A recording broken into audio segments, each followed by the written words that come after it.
Are you looking for something affordable, unique, and fun to give away in your merch orders or at your shows? Look no further.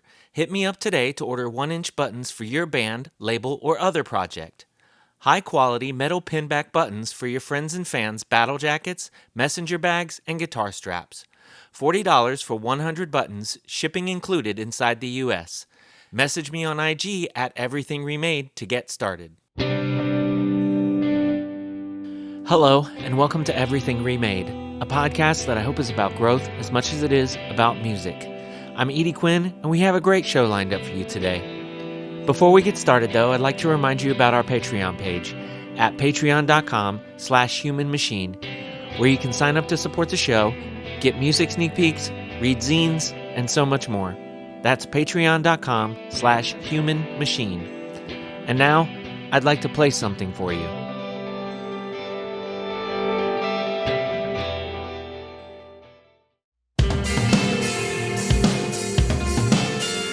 You're hearing I See You In Me by Closedown, featuring my pal Eddy Marflak on bass and vocals.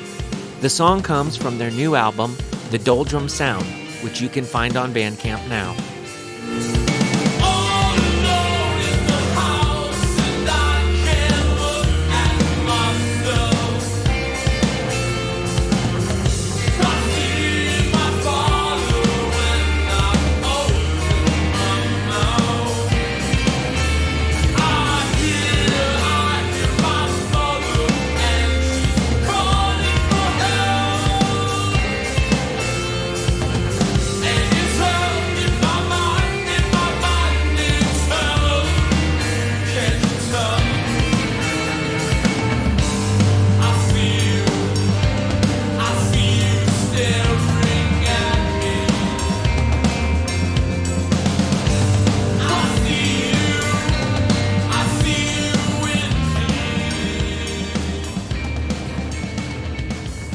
I did grow up in a household of like music appreciators. I mean, I had young parents, and so I was born in 1989.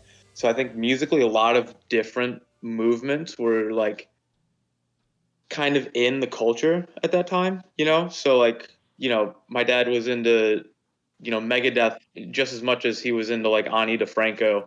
And, my mom was listening to Salt and Pepper, but also grew up listening to like Patsy Cline. And so like all kinds of music were being played all the time, whether it was on the radio or, MTV was, relatively new and popular. And so like, I knew that music was cool from a really, really young age. My dad was never in any bands or anything, but always had things around, whether it was like a Casio keyboard or like a Spanish guitar or something like that, And so he would tinker. So I guess to answer your question about like when did I think that I was a part of it, I don't think it dawned on me how like natural it felt to me as a form of expression. Do you know what I mean? Like, oh, the keyboard was on, and so I, as a little kid, would just hit notes that I thought sounded good once I could differentiate them from banging on it, So I think I did it as like an emotional regulation tool before I knew what that was from a really young age. But as far as, oh, I think I might be a musician, that's pretty different. I had a couple cousins who were into music, like playing music a little bit before I was, like older cousins. And they were trying to start like a punk rock band. And another cousin, there was a bass guitar at my cousin's house, and another cousin was trying to play. I think it was a Ramones song. It was probably Blitzkrieg Bop, like one of the really. Oh yeah, I think sure. that's That is one like of the the early one. songs, Yeah. right, right, and whatever it was, he wasn't quite nailing it. And I remember he went to the bathroom, and I picked it up, and I'd never like picked up a bass before, but like I said, I would play notes on random instruments that I thought sounded good. And I played it, and I was like, oh, wait, that was actually really easy. Maybe I want a bass. And so I was probably like 12 when that happened. And honestly, I immediately started trying to, the same way I realize what notes sounded good on like a piano or whatever when I was a little kid, I just started like listening to songs that I like and trying to find the first note, and then I kept on going up the fretboard until I found the second note, you know? Mm-hmm. Um, and so I was just like, okay, those notes sound good together. I guess I should write songs. So I kind of immediately started writing. Not that it was good necessarily, but I don't know. It just became a thing that I did. And no, I turned 37 on Monday, and I'm still doing it as much as like life and time allows me. Yeah. You You know. know, my immediate thought when you're like, I started immediately writing songs, and not that it was good, was like, I would love to hear songs written by 12-year-olds. I would love Yeah. that because like Yeah. when you see drawings by like 12-year-olds and stuff, they're so Hmm. fucking cool. Like they're so, it's like, not, it doesn't matter to them that it looks like what it's supposed to look like to them. You know what I mean? And it's possible because they don't know what's not allowed or whatever. Yeah, yeah, exactly. And it's like there's like, it's not that they're uninhibited. They can be, certainly, and Mhm. to different degrees, based on the individual, just like us as adults. But like, Yeah. but they're not inhibited in the same ways. They're not inhibited like by like all these other factors, like when once you're at another point in your music making or like drawing or anything, you, you're you, you're like, whether you take this influence to heart or not, whether you say I accept this influence, you are influenced by all of these other expectations. Like in drawing, it's like, well, it's supposed to look like the thing. And so there's 70 different perceptions of what that means, like whether it's like a, an extremely realistic rendering of the thing, or it's like your other imposed ideas on what that is supposed to mean. Like, just like if you're like, I want to start a band that sounds like the Ramones, then your first thing is, well, this doesn't sound like the Ramones. Like, I'm failing. You know what I mean? So like, And that still happens. I mean, right into, like I said, 37. yeah, If I were to go to start a band today with a mindset of I want to sound like this, and this, even though I could like replicate probably relatively close to what I think that sounds like, the end product is not going to be very near, yeah, because I'm that person, I'm me. So it's going to sound like me regardless. And I yeah, think it's like really interesting what you're saying about how like uh you know um influence of expectation is, yeah, I mean, when you're young, and I'm sure this flips for everyone at different points, but you know shame and education and experimentation and all these different things like aren't really implemented into your understanding of the thing yet. Whether it's good or bad, we're influenced by like every peer, every attempt, every like our own self doubt. I think that's like a lifelong shifting thing, right? Man, we got deep in the woods really quickly, didn't we? no, we're good. I love it. This is, I don't want to be like, and how many notes did you play on your bass guitar? Like, that's not fun to me. Like, and I Right. don't, I don't know why anybody would want to listen to that either. So I don't know, All right, let's but keep yeah, going. it's, I don't know. I find all this stuff fascinating, and it's like, you know to go off of what you were saying, but in the other direction, it's really wild to me when someone can do that, when someone can just be like, I'm gonna start a band that sounds like the Ramones, and it sounds like the Ramones, like exactly like the Ramones. And I'm like, what? Because there was, especially like, in the mid to late 90s, there was a lot of bands that were doing that, and you were like, how? It's and I mean, maybe that's way easier than I think, but I've tried it a couple of times and I'm like, Yeah. this does not sound like like maybe it's just a me thing, you know?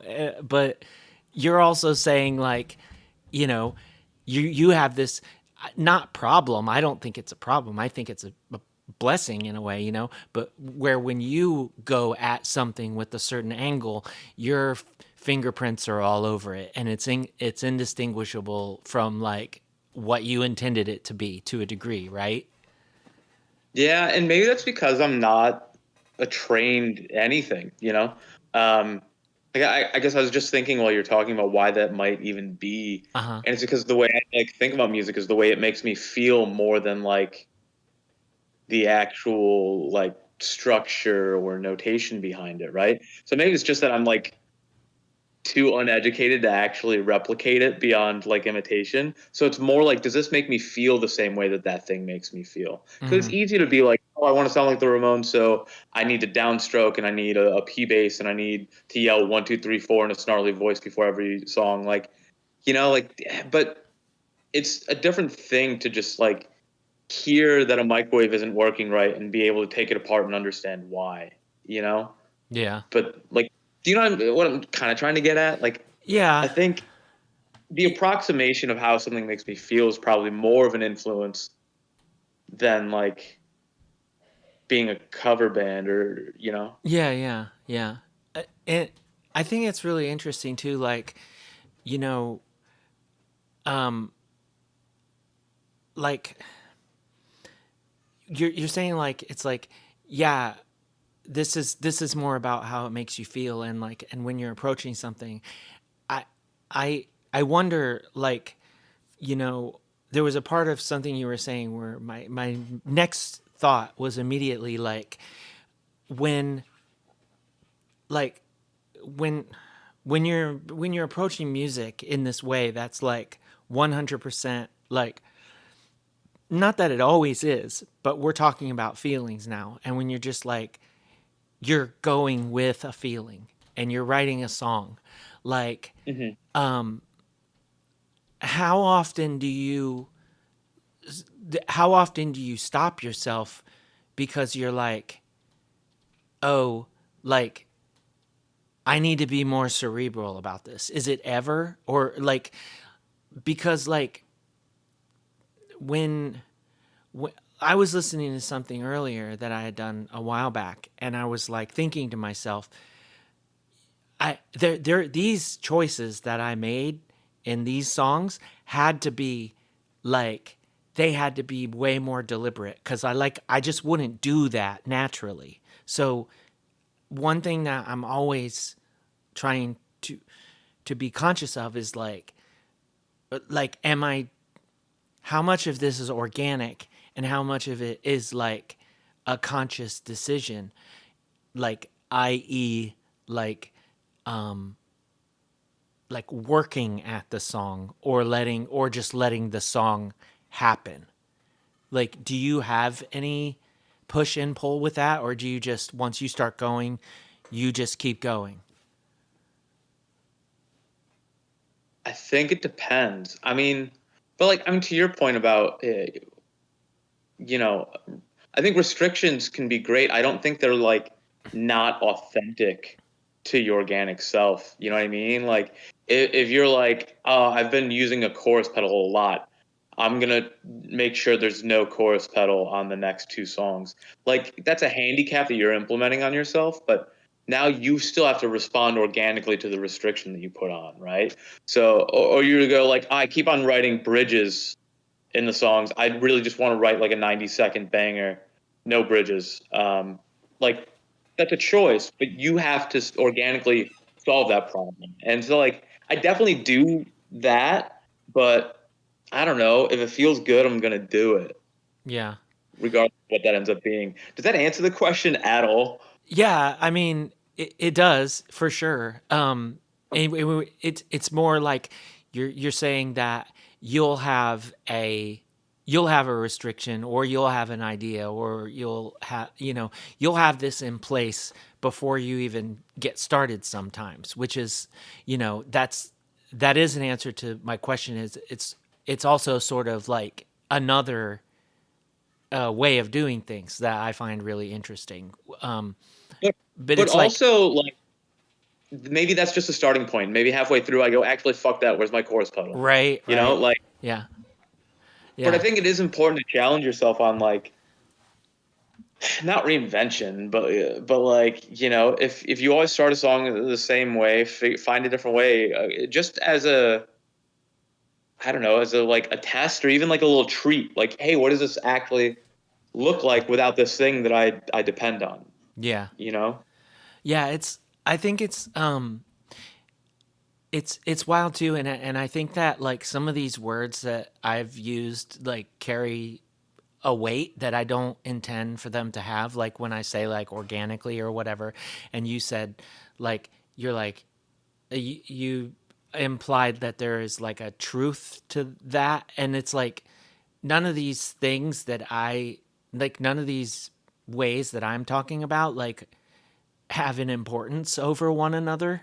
You know what I mean? Like sometimes like I think that when I say like that I have to stop myself and reevaluate something, and or you have to like take yourself out of some moment, that it Yeah. implies that you're cheating like some emotional payoff or something, because like the impression is that you were just so into it that you weren't in control. You know, this idea of like the muse is taken over, and so you're just Yeah. going Yeah. down Yeah. this, and there's also the opposite implication that people like when people say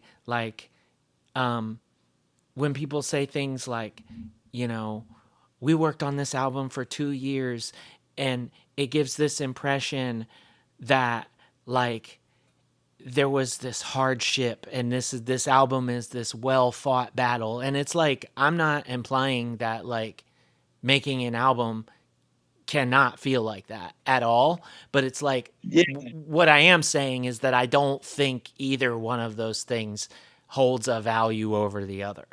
You know what And I it's such a mean? weird, right? Because like I think you're right. There's this implication that like if a record took a long time to come out, that like oh it must be really good, and if it comes out too quick, like maybe it's not as good, or maybe like you said that whole the muse took over thing.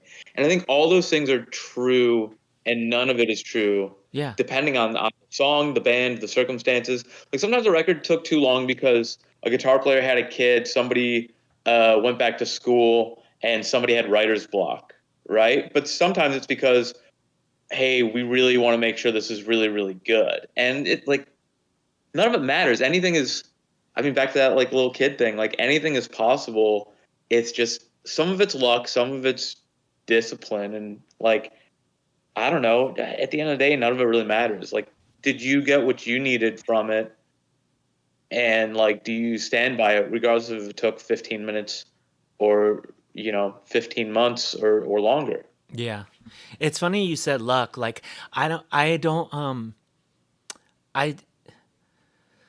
like that feeds into the idea to a degree where it's like, you know, the idea of the muse, where it's like the rays come down from heaven and strike you with the magical part that makes your album amazing or whatever, you know.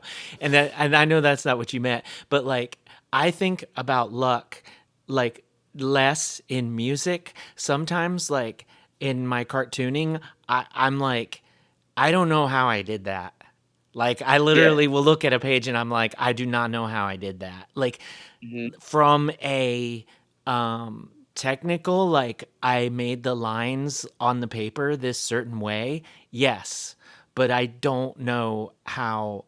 Like sometimes I'm just like, well, these are the things that are happening in the story, and so these are the things that are going to happen on the page, and it makes like this kind of logic that you can see clearly on the page. And then sometimes something else happens and I'm just like, that feels like luck. Like I don't know. And Right. I mean, I'm sure that like when, you know, sometimes you have that thing when you're actually recording and an idea comes to you that hadn't come to you no matter how many 150 times you've played this song already, and that might Mhm. feel the same way. That might feel like, oh shit, like that was really cool, and you just do it and it ends up on the record, and later you don't regret it, hopefully, but like, so that might Right. feel the same way, right? But sometimes it's like it's more about how you like perceive it, right? Like sometimes it might be that like you drop your pedal board before loading in to practice for the recording and all your settings are wrong but you didn't notice, and then you go to play that first note and you're like, what the fuck was that sound? You like something you would never naturally find. So is It this just, are you speaking from experience right here where you're like, hey, wait, yeah, I think there are tons of little stuff like that all over this new EP that like just came out for Closedown, but like, yeah, stuff like that keeps happening, like um somebody was counting wrong and went to go into the guitar part and caught themselves after hitting that first note, and we're like, oh, that sounds like a James Brown like horn stab. That's a part of the song now, even though it was a mistake, right? Or like, yeah, or a chorus setting, or I went to go hit this button and then hit this one instead, or I tripped so I had to come in late, but now that's like cool because it added more dynamics. Like I think that stuff is all over the place, and you just roll with it because it sounds good, yeah, and then hope that you can like, oh, can I reproduce this? Doesn't matter. Like, what are the goals of recording? Is it to be like perfect and then be able to replicate it every single time, or is it just what the song sounded like that day? right. There's something that I talk about a lot too, where it's like there's there's a sentimentality that I have for a piece of music when I've Yeah. gone through something like while making it, like not even like you know, not even, it doesn't have to be that deep, just something like you're talking about, like, oh, remember that time when I tripped and so now this song is like that because of an accident? Like Yeah. that kind of thing, like I feel like that like bonds me to an album in a way that, because like, especially if you're like a trauma survivor, and we don't have to go into those woods, but like Yeah. you I mean, you we both know. Yeah. yeah, we know. Like, we've spent a lot of time in the van together, so we know. But but like, especially when you're like that, you don't have all of your memories accessible to you in the same way that other people do, right? So like, this weird thing that happened while you were recording or while you were writing this song is like it's a fixture for you of a place and time that was special, and like it's something that you can hold on to in a way that, like, if that weird thing didn't happen, you might not be able to. And so it's like when I like when I'm recording in a record and like I accidentally like got too into it and hit my guitar on like something and it makes this weird fucking noise, you better believe it's staying, because like then I can be there for the rest of my life every time I hear that. Yeah. It's a roadmap back to like, well, I mean, the past, but what it felt like to be present in that moment, which, Mm-hmm. as you said, like sometimes our bodies and our brains protect ourselves in really interesting ways. And so sometimes we get denied that kind of presence. And so, right, you hear that and then you might remember what the room smelled like and suddenly you remember what you were wearing, and like all these other context clues start coming in, and like I love when music of any kind can kind of do that, whether it's music you made or music somebody else made that resonated with you, right? Like Yeah. it brings you back to yourself in a way that, yeah, I don't know how many other things can do it that same way. Yeah. Yeah, it's I don't know. It's incredible. Makes me want to make a record right now. But but that's kind of always the way I I'm feel, but always like, thinking of it right now. just make a record right now. Um yeah. But yeah, you know, like you've been like real busy the last couple of years. You always Yeah. like got like this band or the other band, you know, a couple at a time going on and everything like that.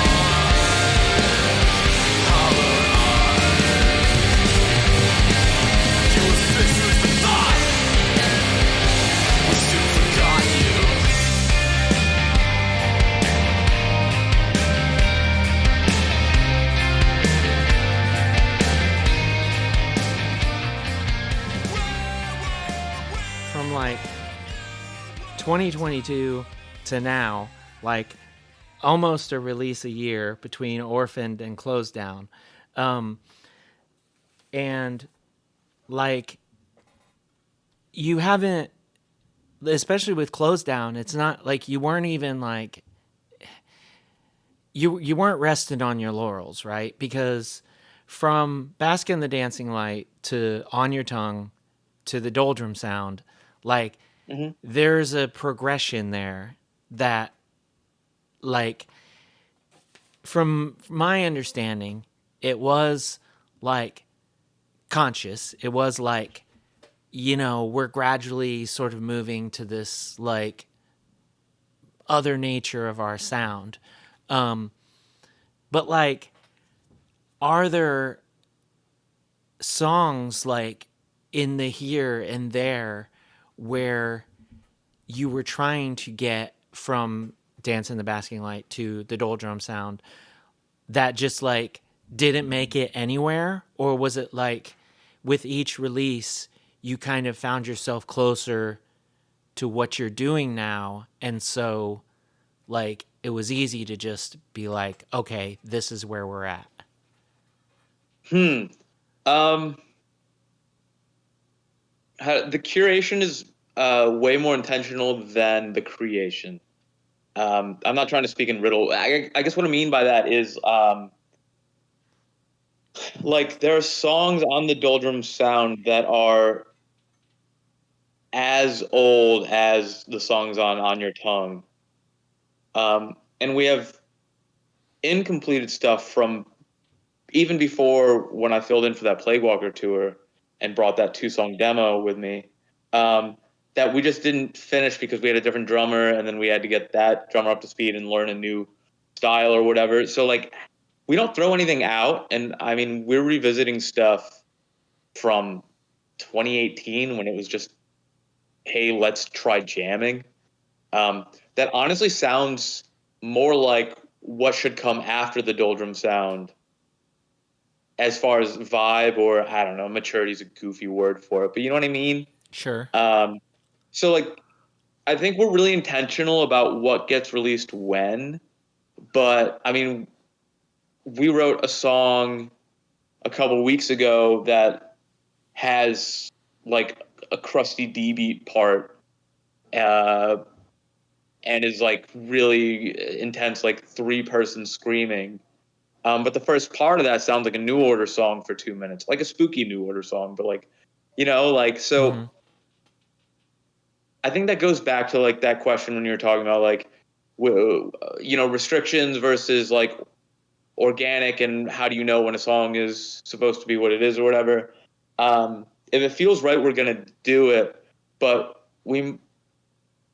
I don't know, we love records, and we love being intentional with like a vibe and subject matter and tones in a way where the ending point can be very different than the starting point, but we want it to feel cohesive as opposed to just, I mean, even On Your Tongue is arguably a collection of singles, but like the tracking of it is really intentional. By the tracking, I mean like the sequencing. Um, Yeah, I mean, it does that make doesn't. sense? Yeah, it doesn't really sound like it. But I mean, there was like some production work to make it sound more like a unit, right? In On Your Tongue, like wasn't there like Oh, yeah. Are you talking about the interlude and stuff? just like I don't know, maybe I misread that, but I thought there was like some remixing or something like that Oh, was word. Yeah, yeah, yeah. yeah, So just to make we it I'm more sorry. cohesive, right? Yeah. So I mean, what had happened was we were in the middle of recording a bunch of different songs, including some of these that just came out on Doldrum Sound all at once. Because the way we record is we mic our practice space and we record our practices instrumentally, and then we'll comp like, hey, the verses sounded really good 2 weeks ago, but the choruses sound better today. So all of our recordings, other than like one song on Bask in the Dancing Light, has been live recorded instrumentation every time. Um, but that comes into play because we knew we had to release something. So we released a version of On Your Tongue that only had 3 songs on it because we knew we were playing that Zagima Beach like pre-fest show in what was that 2024, Okay. and we hadn't released anything in a while. So we were like, these songs are almost done. We should just release them, and so we did it that way. Like people kind of knew what to expect from us a couple years after Baskin and Dancing Light came out, you know? Mm-hmm. And then we got home and we were like, we have 2 other songs that like didn't get the attention that they deserved to kind of just like put them out, or they're on a 4-way split that had one small tape release. And so we were like, okay, these songs were all written around the same exact time. So they go together. We just basically we panic released some songs that way people knew what we sounded like more currently, and then we went back and compiled them with other songs that didn't really get heard. Yeah. So yeah, we remixed it and added an interlude and made it more intentional. Yeah. Sometimes I think to myself it would be funny to like play one of our random songs or something at a show, and if anybody was paying attention to literally anything and they were like, "Is that a new song?" And you're like, "No, that one came out in like 2013 or something." But like, Right. but it was on this one thing that somebody made 30 tapes of and put them in Right. lunch bags. Um, but yeah, I get how it's like, especially everything was around this one time, and it's just like, Yeah. yeah, we should collect that like era, of the band. But I am interested now, like when you said that, you said, okay, so the verse sounded great this one day, but the chorus sounded better that other day. Are you like when you're like, I don't know if you were suggesting that you like will Frankenstein a couple of different like recordings of a song together and that will become. Sometimes. Yeah, So it are won't you be. are you doing are you practicing to a click when you're or are y'all just that close, like I in don't your know if we are. tempos and stuff? I don't know if we are close in our tempos. Our drummer's really consistent, Uh-huh. but yeah, nothing to a click at all. I don't know. I couldn't tell you what any of the tempos to any of our songs are, and I'm sure that second verses are usually faster than first verses. And yeah, So yeah, that's we've never funny because played to a like click. I did one Plague Walker, like I did one Plague Walker recording, like where we had recorded a practice, and I was just and then it was like, you know we were gonna get, I was like, I should get the drums done before anybody gets here so we can move this along and not waste other people's time. So I Hmm. recorded the drums like to the practice in some headphones, and it worked perfectly. And I was like, the way that I play drums, like, which is not like click ready at all, like this should not have worked, but it did. So it was Yeah. just, yeah, I mean, um I guess it's just one of those things, like, even if your drummer, like, is only consistent with themselves, then, like, that could still work, right? Like, it doesn't even have to necessarily be like, oh yeah, this drummer is like click ready, always on it, like 100%. Like, it's like, if you just know how to feel out your own self, then I guess that can still work. Yeah, it's, I don't know. I've never heard of that done that way. Yeah, and to feel each other out. Like there are times where like we'll it takes a pressure off of performing that way because yes, we're recording, but also we're just practicing. And so like, oh, we're rushing. I look at the drummer. We kind of acknowledge, oh, we're going a little quick. Do we keep it that way or do we slow down a tiny bit? So will like course correct in real time just by paying attention to each other.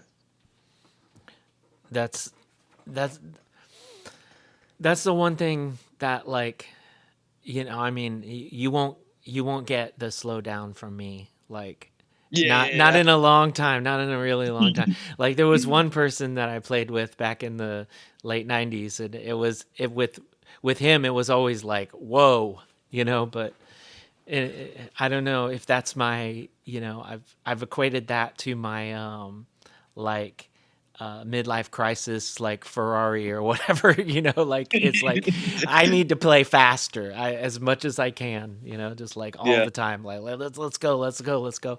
um Mhm. but yeah, it's do you think that, like, when you're talking about, like, this thing we wrote back then, and like it sounds more like the next thing, and it sounds, and like, you know you're talking about, like, curating, like, specific releases, like, with a fair degree of intentionality. Like, does a lot of it come down to, like, not like even necessarily, like, I'm not talking about mixing and things like that, but like production issues, like, where it's like, you're talking about chorus pedals, you're talking about, this kind of thing and this kind of thing, where it's like, okay, on this one, we're going more for this specific kind of thing. So this is the kind of gear we're going to use. This is the way we're going to approach the vocals. This is going to, like, is that more how you decide, like, well, this next one's going to sound like, you know, Miss Murder era AFI, but this one sounds like, you know what I mean? Like, is that more of the process than, like, the riffs? No, I think it's more like I don't know. Like I got to think of a better way of saying it before I actually say it. I think it's more like you find a really good like spice mix or like a new condiment that you've never heard of, or like or you find like the perfect rice. I mean, I'm making ridiculous examples, but like hear me out. Like, and then so you find something you're really excited about, and then you keep on finding new and interesting ways to use it. Mm-hmm. And really, you're just trying to feed yourself, right? But you're like, oh yeah, this rice is great. I'm gonna eat 5 rice dishes all week long, right? But they're all gonna be different, right? And so like what I'm trying to say is I think like people naturally gravitate towards like patterns and making little tweaks to things. And so like we're not intentional about any of that stuff. We just go, hey, wait, this might sound cool. Like we're playing, Mm-hmm. and I don't mean playing instruments. I mean playing the way that like kids play, right? Sure. And then it's only in hearing it back that we're like, oh wait, these songs belong together. And what's this release missing? Oh wait, there's that one song that we didn't know what to do with. Do you know what I mean? Like Yeah. it's not that we're like this is going to be our disintegration and that was uh our blood flowers, and this is obviously I'm talking about the Cure because we're named after a Cure song. But like it's not that intentional. We're like this one's going to be moody. We just write what we're feeling and then listen back to stuff and go, oh, this is kind of like that one, even though there's 5 years in between them. You know what I mean? Yeah. Yeah. You're seeing. like the similarities from a long view instead of like curation like beforehand. Right, but a lot of times, if you, like I said, like you find that new thing that you like and you're into, and so you do three things that are simpatico with each other, back to back to back.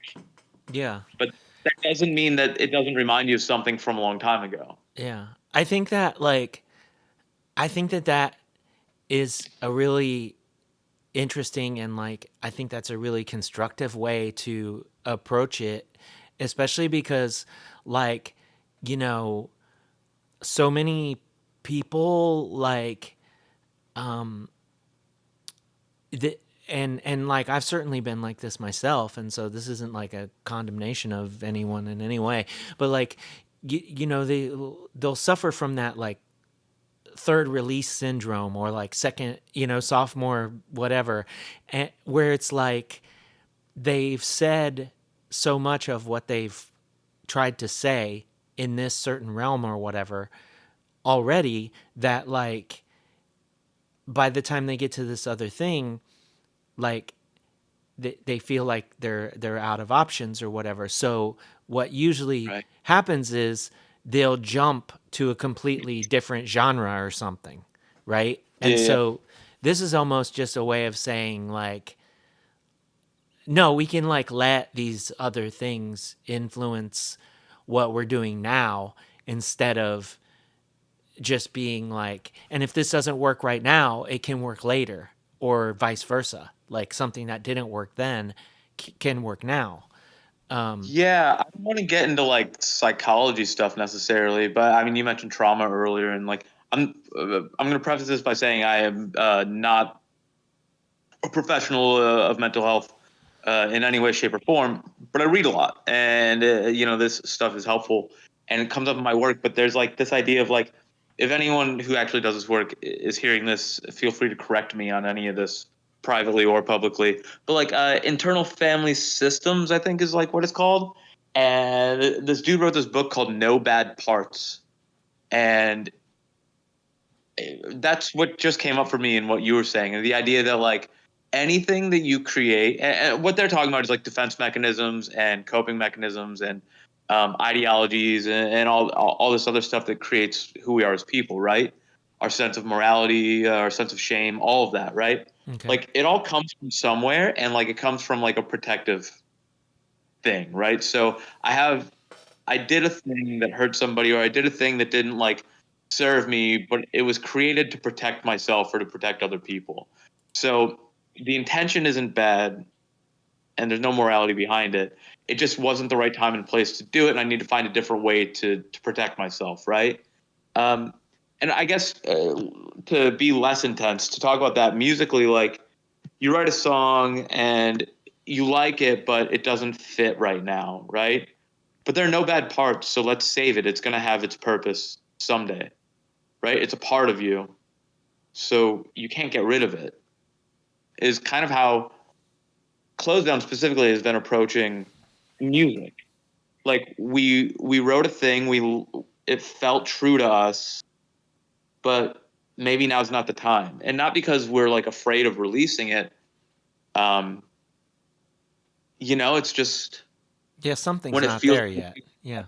yeah, something's not there yet. Either it needs a thing and we need to sit on it, or the music is really good, but the lyrics aren't honoring the way the music makes us feel yet. Or we got four really wild songs, and then this one's really slow, and we don't like the way it sits in between. They're like, we can't think of a good sequence, so let's hold on to it. We're not shelving it, we're holding on to it. There's like a, I don't know, is it weird to say there's like a tenderness to it?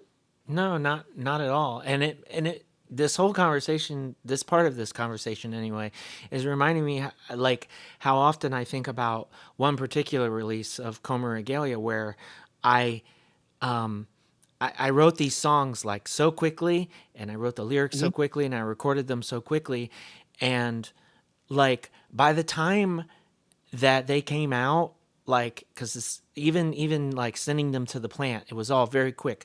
By the time they came out, I was like in a way not embarrassed like by the songs or by what I said, but by the time they came out, I was 100% like I would not, if I had more time to think about that, I would not have done that way, because what I said was, and this is from a band that has like 250 songs Yeah. of just being vulnerable, right? But I was vulnerable in a way on these three songs that I feel like I have not been like anywhere else. And even the band like that, we did the split with, like they were kind of like those songs, those, yeah, I didn't expect those kinds of songs from you or whatever. And I was like, yeah, it was, and I didn't know how to feel about it until later.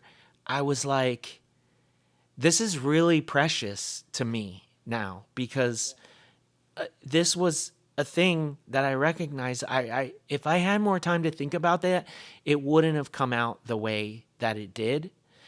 And like I think that's a shame. So that's sort of like the opposite of what you're saying, where it's like, you know, like maybe we'll hold on to this until we feel like this is a more, like sometimes it can be the opposite too, right? Where you're just like, you get it out immediately and you're like, whew. And then later you're like, ooh, I really let that go, didn't I? And like, you might not know how to feel about it at the time, but like, that can be good too, right? Like, I don't know. Yeah, and like getting it out is what's getting it out of like, and right, there are three other members of this band, but like for me personally, getting it out is the important thing. Not getting it out to the world even necessarily, but getting that feeling out, getting that sensation or that thought out. That's like was important because like I've done the other way too. I mean, Bob and I were in another band, and I like we played together, but Wolf Teeth Mm-hmm. was a thing a while back, and like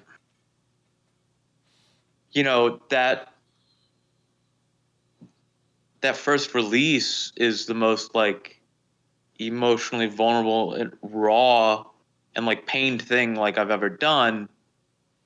My father died of an overdose during the recording of it, and I like put his voicemails and like a voicemail of my mom like telling me how sorry she was for like his death, like it's in the record.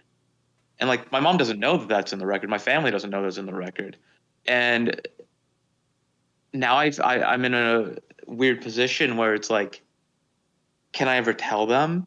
And like I needed to express all of that, what I was going through at that point, as immediately and viciously as possible and as sincerely as possible, right?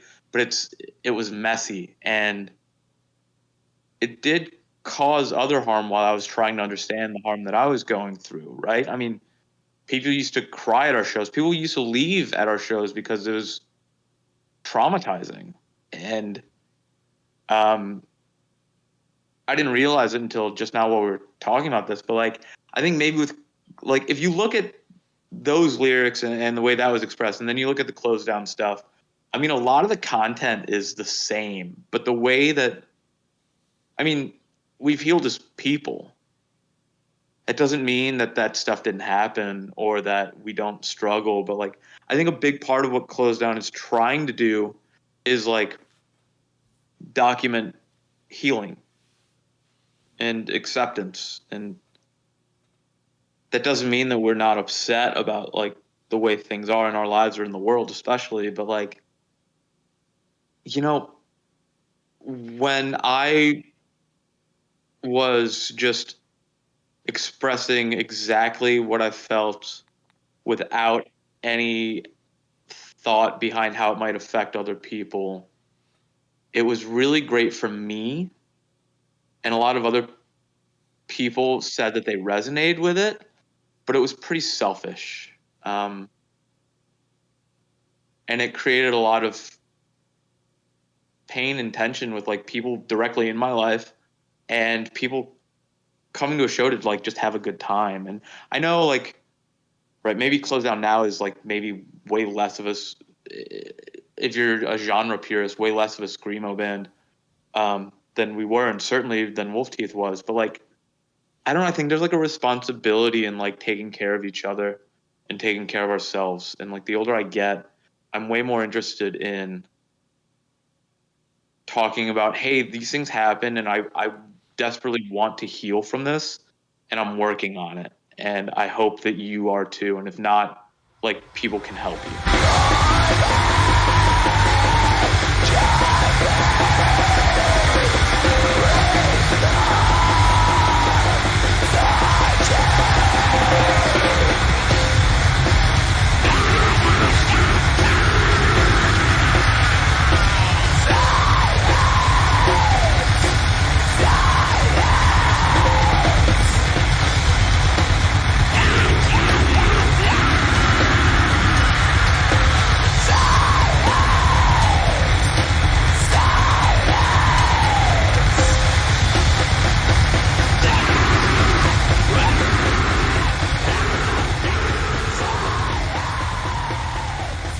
The thing about, like, in my case, when I'm talking about these songs, is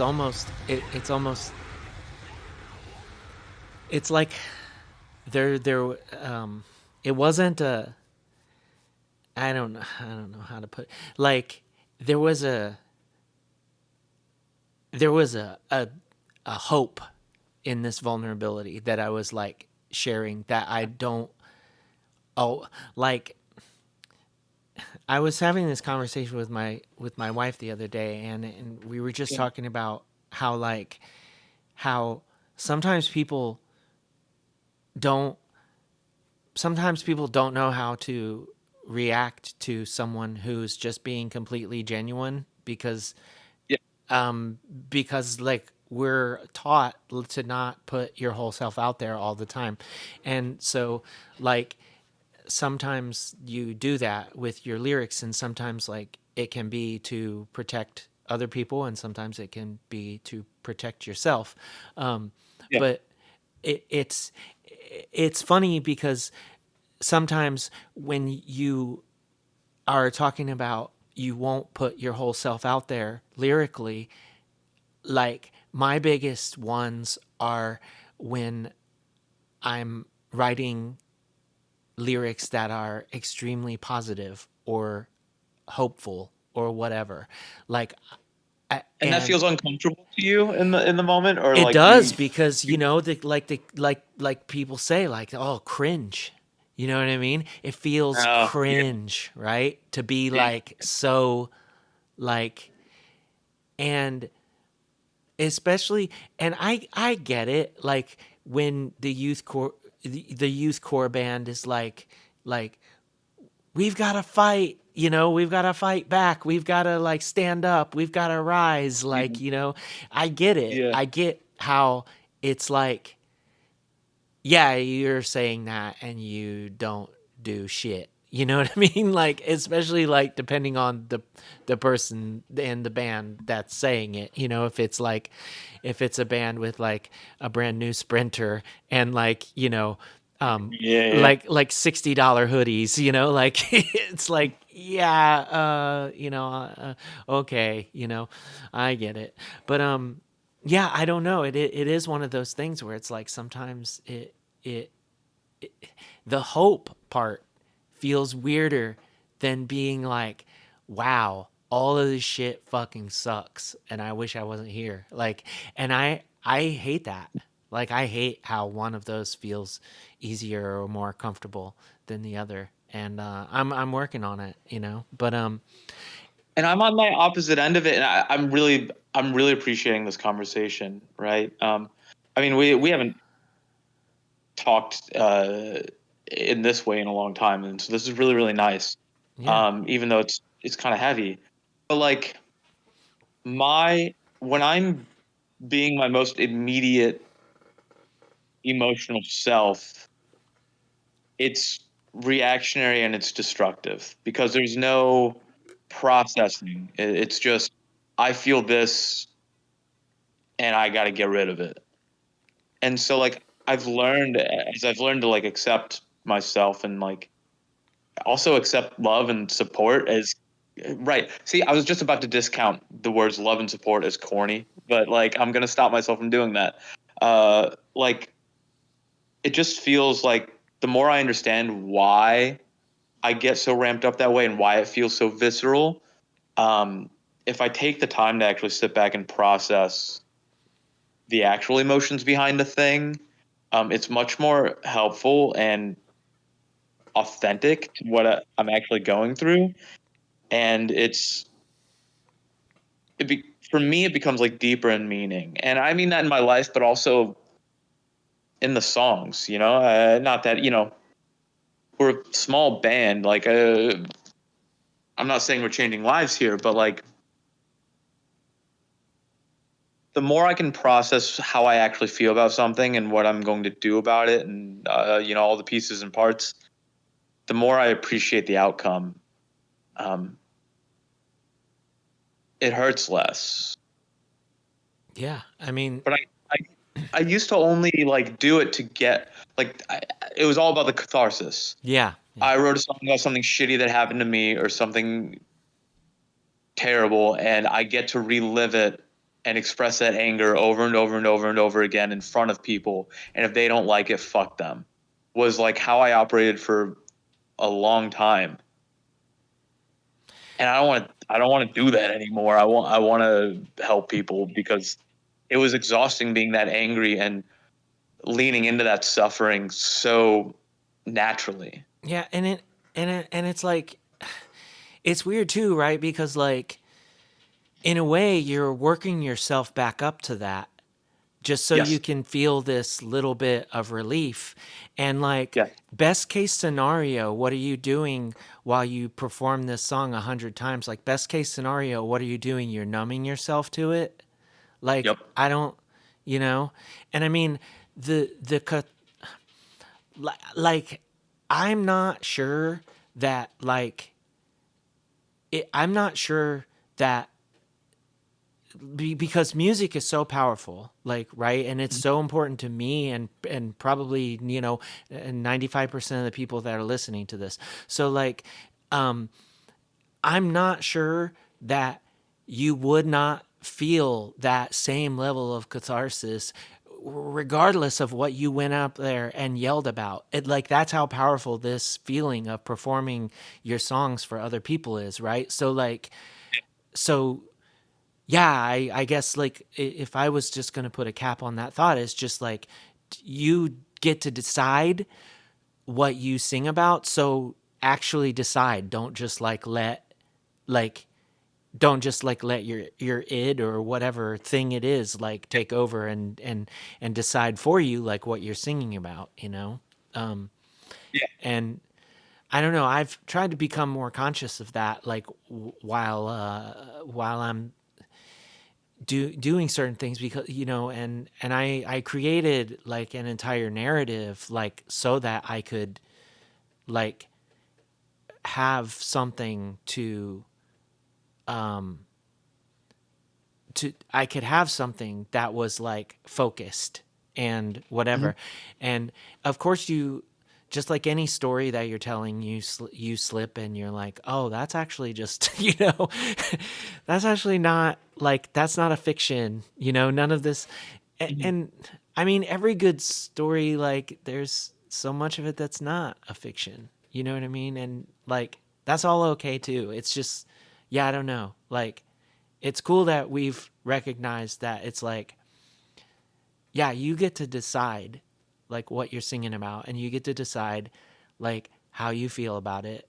And like ultimately, when you do get up there, it still is, no matter what anyone's best intentions is, it still is very selfish. Like you're getting up there, you're performing, it feels fucking great to you. And like, if it feels great to other people, then that's awesome too, you know? But there's nothing wrong with the fact that it feels great to you, that it feels cathartic to you, you know? I think there's a difference between being of the self and being selfish. Sure. Maybe I'm being clunky. Like I think something can serve you and serve others at the same time. Like I don't know. Like I was talking about like my approach before with Wolf Teeth. Like that was selfish because I was taking something. You know, I was taking the idea of safety from other people. I was taking the idea of pain away from people. I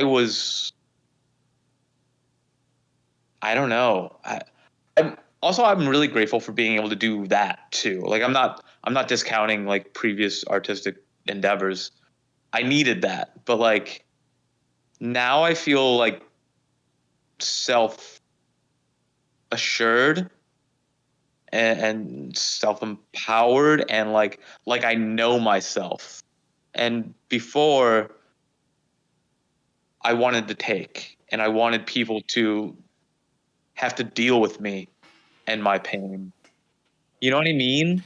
Yeah. Like, Yeah, there is a there I mean, there I'm not saying that this is what you're doing, and I'm not like equating, but there is an aspect to like the idea of performing where like certainly like people can just be there to serve their own like mhm, motivations and nothing else, and they don't, and there is even like a, like you can tell that sometimes, like you can, yeah, you're like this, I mean, I've I'm not going to call anyone out, but I've like seen like, performances online, and where it's like you don't behave like that unless like this you're making this all about you, and it's, to me it's wild because people really gravitate to that a lot. Like, I mean, and I'm not equating you or anyone else that I'm implying, but it's like a Gigi Allen thing, right? Like, not that you were like that at all, but like people yeah, love that because like like he was just like, I'm gonna go out here and be a piece of shit, and like this is all about me, and I don't give a fuck about anything, and people loved that for, and people still love that, and I'm like, probably less people that are listening to this love that or did right. love that or whatever than like, you know what I mean, but just like as a whole, like it created this thing, and like I do see that, not like to that degree obviously, or with those same like methods, or Mhm, you know what I mean, like it's not, but just that idea that like this, yeah, this type of performance is about this, and it's, I don't know, it's so wild, like when you really like, when you say that word performance, like that's what we all are doing, no matter, mhm. like that's what we're doing when we go out there, but that can Right. mean No matter how so many authentic we think we're things. being. Yeah, Yeah, yeah. like it can be like like you're talking about like, the Cure, for example, and each person in that band, like right now Mhm. when they go on stage, that means a different thing to each person in that band. Yeah. Some of them, it is literally just a performance. Like, go out and hit the right notes and like get paid, you know? And like, that's not, I'm not even trying to say there's anything wrong with that. Like, that's what they're doing Right. with their lives, and they're bringing joy to people's lives and enriching people's lives with their music. Like, I'm not even saying there's anything wrong with that, but that's like, that is one kind of performance. And like, you know, I mean, I was not like trying to implicate that anyone involved in screamo whatsoever would ever was ever on, on the same track as like a Gigi Allen, but that's a different kind of performance that like, where it's like that kind of thing. And like, yeah, I mean I've been in bands before where like the vocalist, you know, brought out like props and this and that and the other thing, and that was a Right. performance as well, and it was a different kind of performance, and like I love that too. But like, obviously not saying it.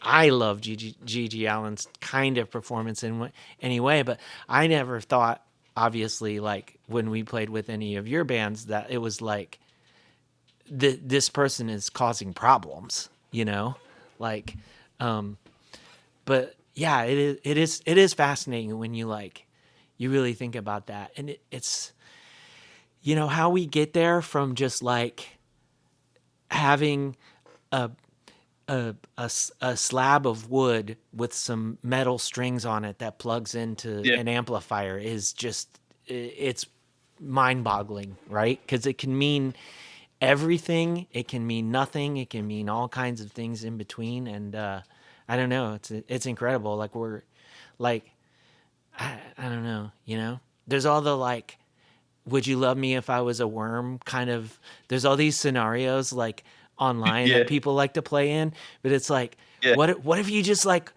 what if you woke up in a world and there was just like no music?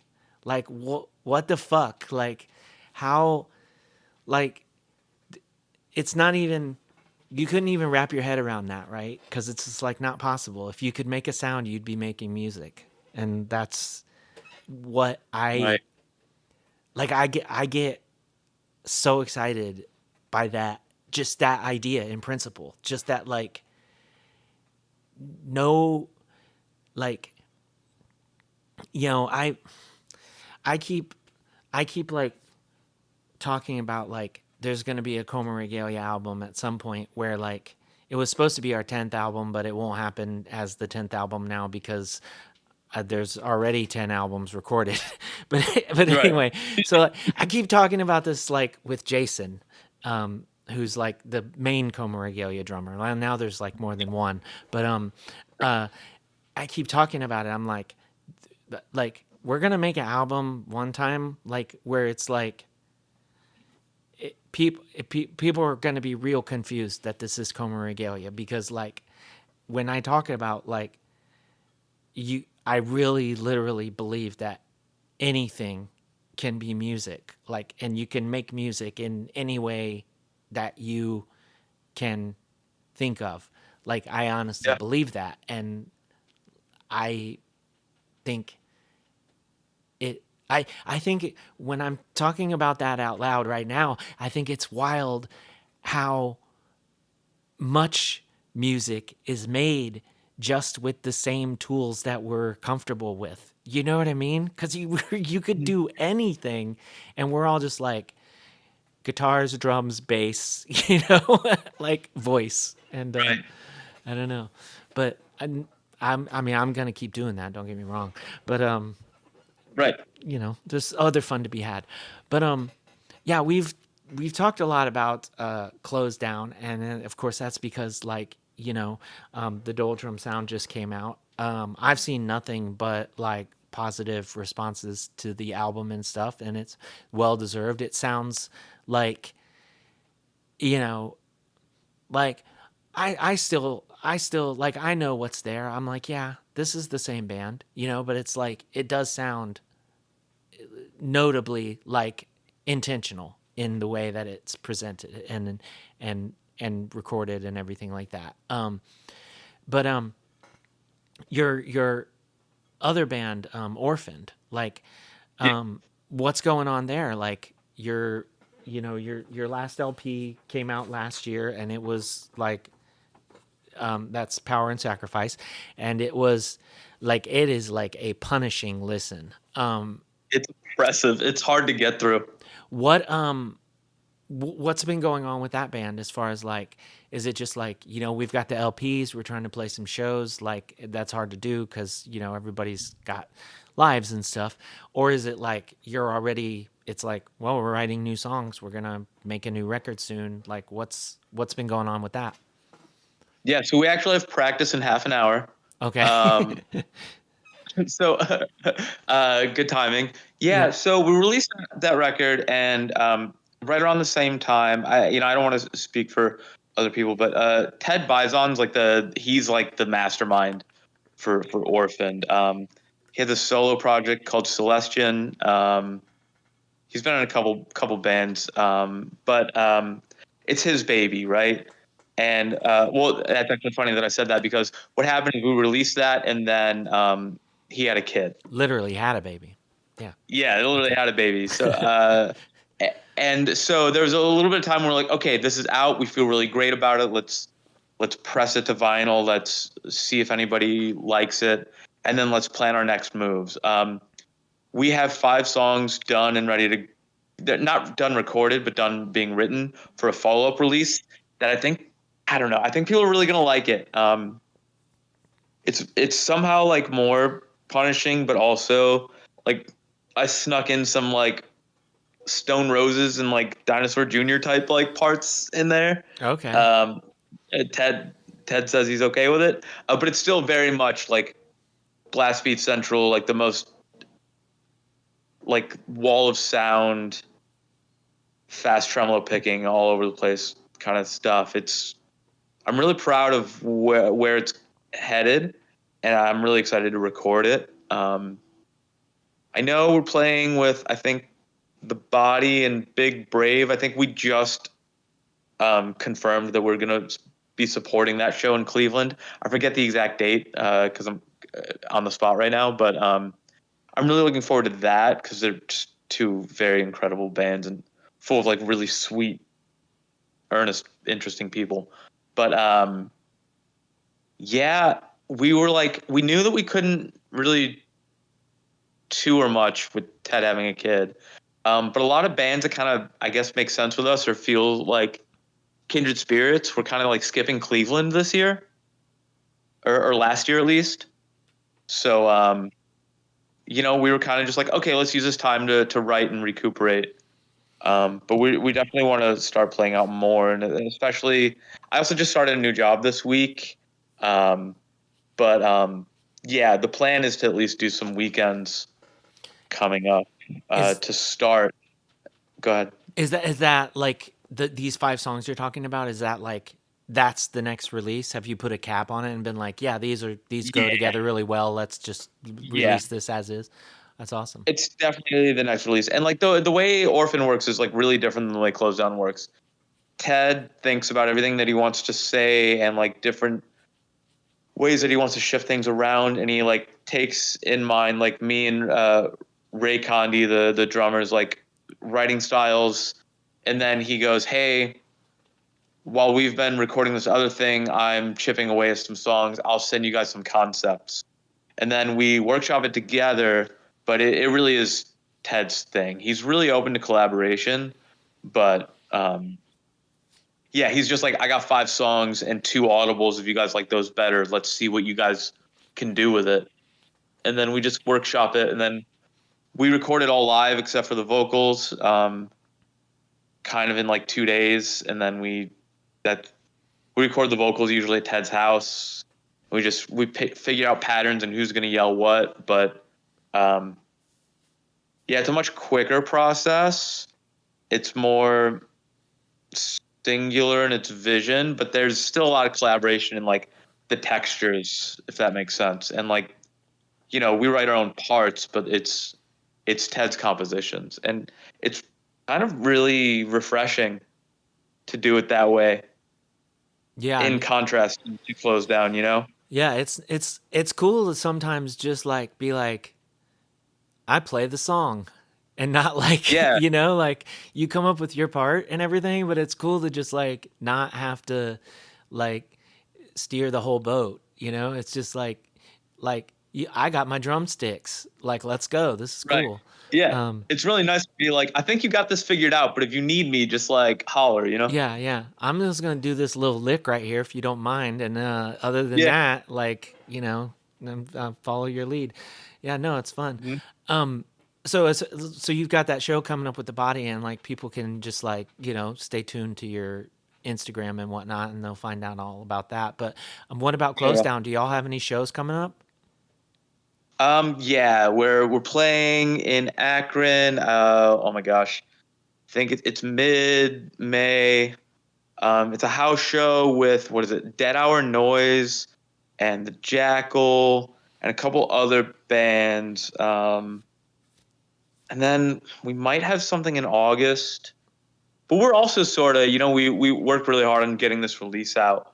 Um, so now is the time where we're like, okay, let's plan the rest of the year. Let's see what we can do, what we should do. Um, so we have a couple things in the works, but nothing conclusive yet. Yeah, I don't know. I'm just trying to be more consistent and intentional. Like, it'd be really easy to just hop on a bunch of shows. But I don't know. We want things to count. Sure, sure. Um, well, yeah, like it has been a pleasure chatting with you. Even we got deep into the woods. It happens. It's fun. Um, I prefer it, especially with you. yeah, yeah, 100%. Um, but you said you've got practice soon, and also like I do try to keep these about an hour. So, is there anything that we Or, didn't talk about that you wanted to chat about before we take off? um, hmm. Creatively, I think we got it covered. Um, hmm. I mean, I guess I will bring up something that I do think shows up in my writing a lot in different ways, and is my career, and I think is like something that I want to like. I've been I don't know how to do it yet, but I've been trying to figure out how can I implement like what I do as my work in a like greater capacity in like the community. Um, Okay. so like for the last 6 years, I've been working or running a so they call them batterers intervention programs, which is a pretty outdated term, but that's like what the state calls it. Essentially, it's abuse intervention. So when people have caused harm, either through punitive measures like being court mandated, or they're self referrals because they know they have a problem. What I'm trying to get at is like when I say cause harm, I mean like intimate partner violence. I mean like domestic violence. They get sent to me for 6 months to try and help them like hold themselves accountable and deprogram themselves and um, kind of come to terms with the harm that they've caused and heal themselves. So hopefully they can make amends in their lives. And um, it's been one of the most important things I've ever done in my life.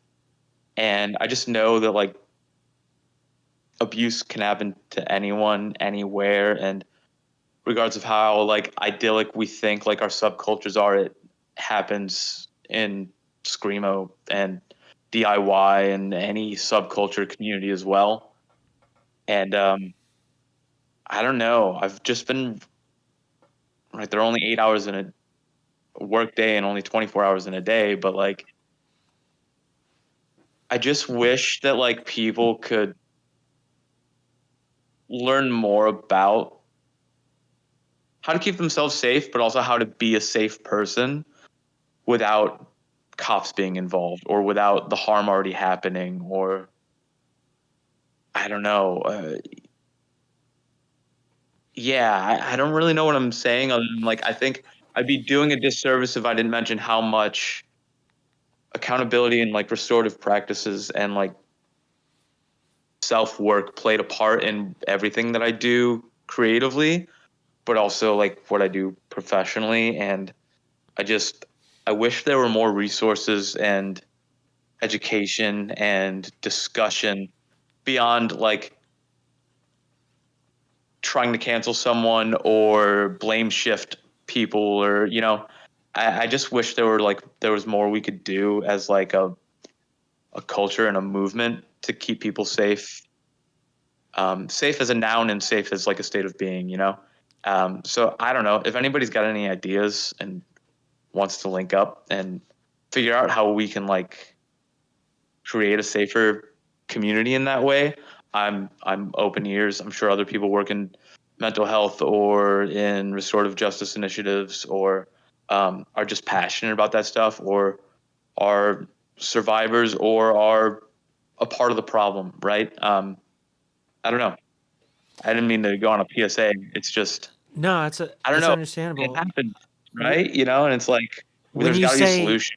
you wish there were more resources, are there resources that you can point people to, or is it like other than like say, well, I work for this group, so if you're in this area, like is there a more are there more broad resources that you could point people to if they want to look into this?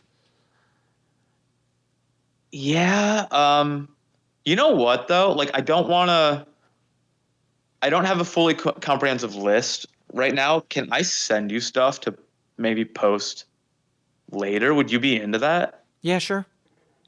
Okay, but also, I mean, I don't know, like, as far as when we're talking about just like generic gendered like versions of intimate partner violence. Well, by that I mean like, some kind of like cis hetero like masculinity structure involved. I, reading Bell Hooks is a great start. The Will to Change, I think, is a really, really important book that I think most people should read, anyways. Um, Futures Without Violence is a really great organization that does a lot of work. Um, for speaking about masculine identities in particular, A Call to Men is a great organization. Um, yeah, there's a lot, but it's a really scattered and niche field that is underfunded and undermarketed and underappreciated. But I've met some incredible people um, who have been doing this work for much longer than me, and a lot of them started in like grassroots community, like subculture kind of spaces. But now it's become much more like right now I work for like a municipal court. Do I love that all of my clients like had to like come to my program by way of like cop and punishment? No, I can't stand it. There's got to be other ways to do that. Yeah. So yeah, there are a lot of singular resources out there, but there isn't like a huge network. But I can definitely put some stuff together and share it. But like, I'm not gonna pretend to have all the answers. But I don't know. Yeah, it's important to me, and I think the problem doesn't go away by removing people from unsafe situations. Like, the problem goes away by removing the belief system that causes people to be unsafe. And that can only happen from healing. And like, I don't know. It's not talked about enough, and I wish it was. But it's not understood enough, so that's why it's not talked about. And that was my conversation with Eddy Marflak. Thank you so much, Eddy, for taking the time to chat with me. Thanks to all of y'all for listening wherever you are as well. Don't forget to stop by patreon.com/humanmachine to check out what we've got going on over there. And until next time, take care and do good things.